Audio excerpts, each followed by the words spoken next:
Hello, RSLA team. My name is Ryan Halbert, and I am a teacher at a very small rural school in the Arkansas Delta. As a matter of fact, I was actually born and raised in the Arkansas Delta, and so this area has a very close and personal place in my heart. And so I want to thank you guys for taking the opportunity to hear me out and review my interview. Um, this past year has been crazy. There's no doubt about that. And I have had a unique opportunity, thanks to the administrative team at my school, uh, to have some great learning experience. My administrative staff kind of tapped me this past spring to develop our virtual learning plan, uh, and then prepare our teachers for that. And that was a very eye opening and a very um, that was a great learning experience for me as a future school leader, or actually current school leader and a future official administrator.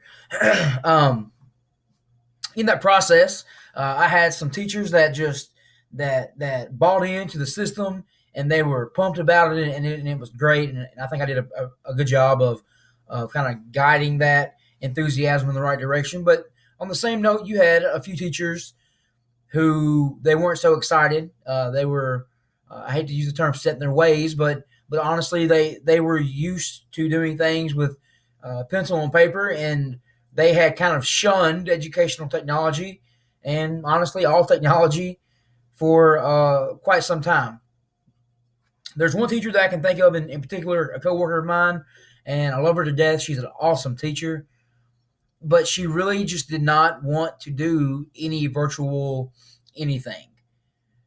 And so the approach I took with working with her was I wanted to drive home the fact that we were in literally in a point of history that was unprecedented, and it was time for us to step up to the plate, specifically for the kids.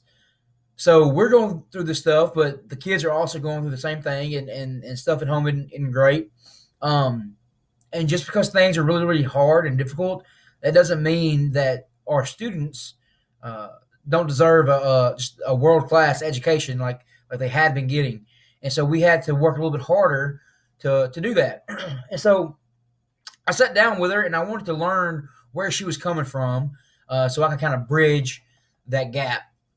I quickly found out that what she had been doing previously, for a virtual type situation, was she was just assigning and assessing. There wasn't any real teaching going on there. So we had that conversation, and I chose my words carefully. I didn't want her to think that I was attacking her at all. I wanted her to see that my heart was genuinely for the children. I wanted her to know that we had this game plan, and the only way that the boat's going to go is if we all row together, and we're rowing for the kids.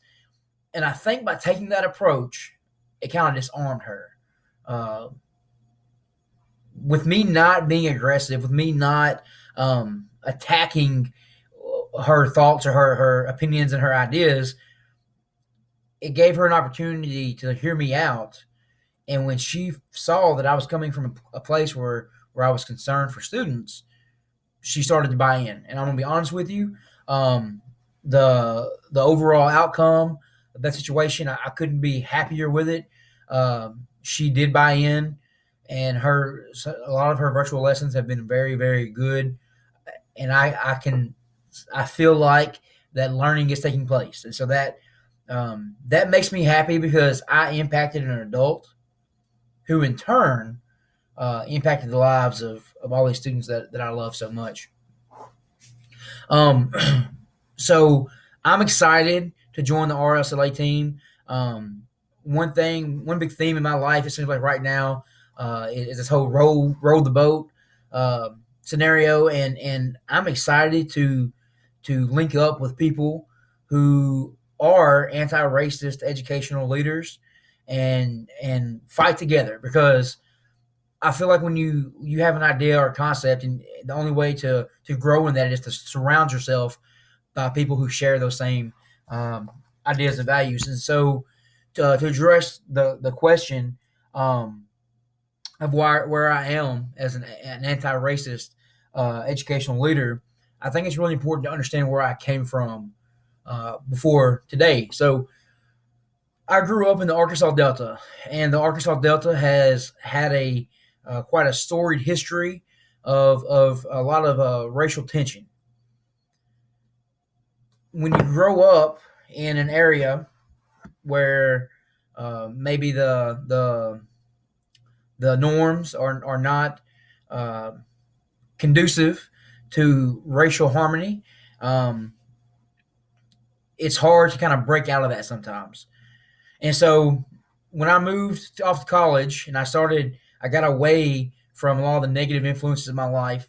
Uh, I kind of it took that leaving to see the truth and to understand that there were a lot of racist things going on. And I'll be honest with you, the best way I can summarize it, um, I love Trevor Noah from The Daily Show, and Trevor Noah made a comment on a podcast that I was listening to the other day, and he was talking about racism in America versus racism in South Africa.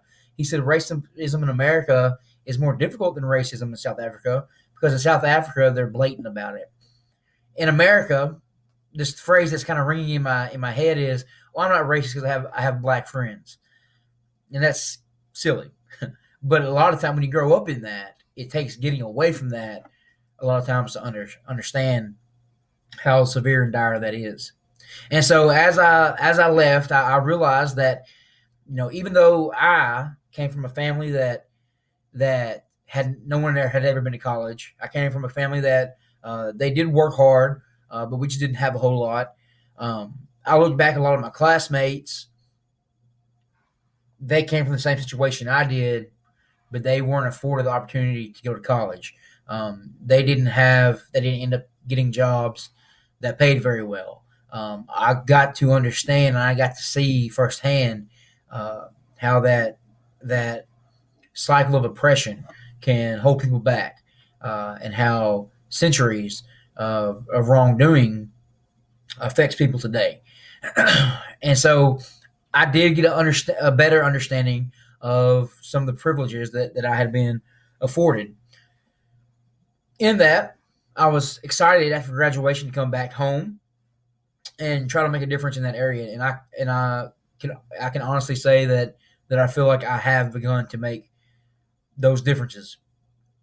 As an educational leader who is against racism, um, I want to get to a place where I better understand my privilege. I want to get to a place where, as a white man, I can more easily hold some of those conversations with people.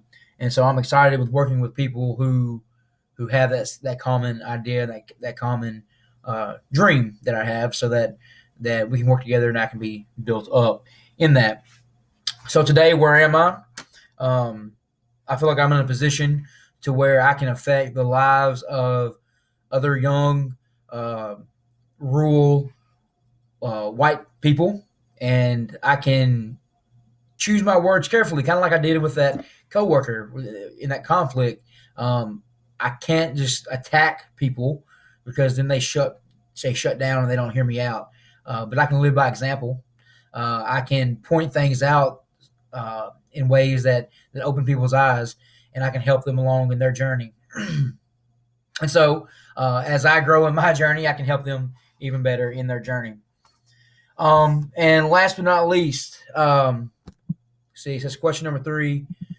This has been a very, very unprecedented year. That is a very vast understatement.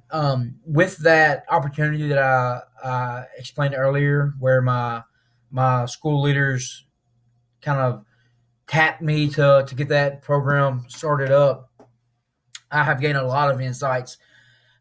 One thing that I would say that is major, about this time last year before coronavirus really hit, I had a couple of interviews for some principal jobs, and I didn't feel ready. I didn't feel that I was ready to be the leader of a school staff, and I didn't know. I'm quite a bit younger than most of the principals that I've met, and I didn't know exactly where my value lied.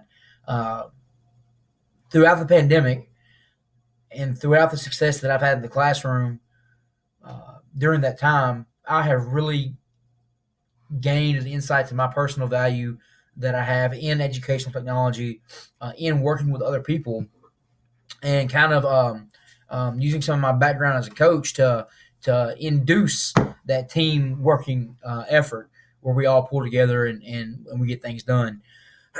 um, I feel like that I have a particular skill set that helps me encourage others, and I feel that if I always ground myself in the fact that it's about the kids, if I always advocate for the students, I'm going to be okay. Because at the end of the day, that's my main goal. I've got to be an advocate for these students.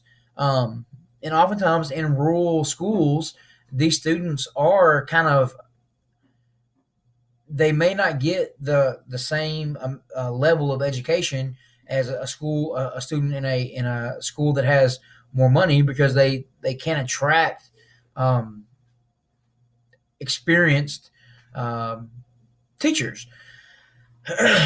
And so as I grow as a leader, as I advance in that arena, I just gotta have to make sure that I always stay grounded in the fact that it's about the students, because I do feel like at times as educators we can get callous to that idea. The years wear on us. We have outside stakeholders that don't really understand what it's like. They have opinions and they have ideas, and I'm afraid that sometimes we lose sight of that. So those are several things that I feel like I have gained as an insight on me as a leader. And this year certainly has been crazy. Uh, so I want to thank you for your time. I appreciate this opportunity, and I hope you guys have a great day.